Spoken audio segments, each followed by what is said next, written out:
একটা প্রশ্ন করি। তুমি কি কখনো সোশ্যাল মিডিয়ায় কারো সফলতা দেখে মনে মনে ভেবেছ, ইস, আমার জীবনটা কেন এমন নয়? যদি এমনটা কখনো হয়ে থাকে, তাহলে এই ভিডিওটা শেষ পর্যন্ত দেখো। কারণ আজ আমি এমন একটি সত্য বলবো, যেটা বুঝতে পারলে হয়তো আজ থেকেই তুমি নিজের জীবনকে নতুনভাবে দেখতে শুরু করবে। মনে রেখো, সোশ্যাল মিডিয়ায় তুমি মানুষের পুরো জীবন দেখো না। তুমি শুধু তাদের জীবনের সবচেয়ে সুন্দর মুহূর্তগুলো দেখো। কেউ তার কষ্ট দেখায় না, নির্ঘুম রাত দেখায় না, শতবার ব্যর্থ হওয়ার গল্প দেখায় না।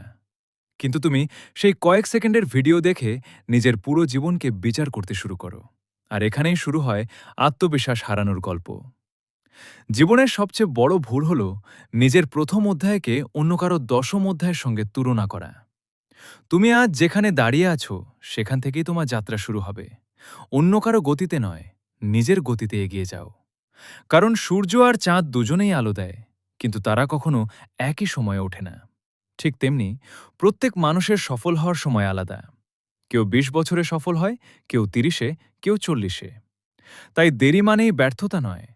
আজ যদি তুমি ধীরে এগিয়ে যাও, তবুও এগিয়ে যাও। প্রতিদিন নিজেকে গতকালের চেয়ে একটু ভালো বানাও। কারণ সত্যিকারের প্রতিযোগিতা অন্য কারো সাথে নয়, নিজের সাথে।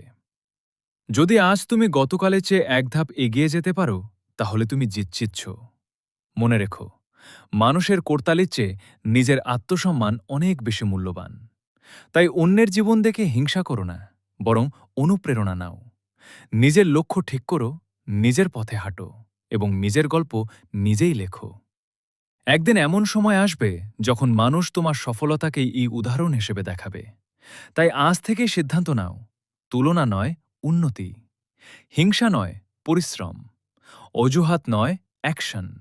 কারণ তোমার ভবিষ্যৎ অন্য কেউ লিখবে না, লিখবে তোমার আজকের সিদ্ধান্ত। যদি এই কথাগুলো যদি এই কথাগুলো তোমার হৃদয়ে পৌঁছে থাকে, তাহলে ভিডিওটিতে একটি লাইক দাও। কমেন্টে লিখো, আমি নিজের সাথেই প্রতিযোগিতা করব। আর এমন আরও শক্তিশালী মোটিভেশনাল ভিডিও পেতে মাইন্ডশুটার চ্যানেলটি সাবস্ক্রাইব করে পাশে থেকো। তোমার একটি সাবস্ক্রাইব হয়তো পরবর্তী এমন একটি ভিডিও তোমার কাছেই পৌঁছে দেবে, যেটি তোমার জীবন বদলে দিতে পারে।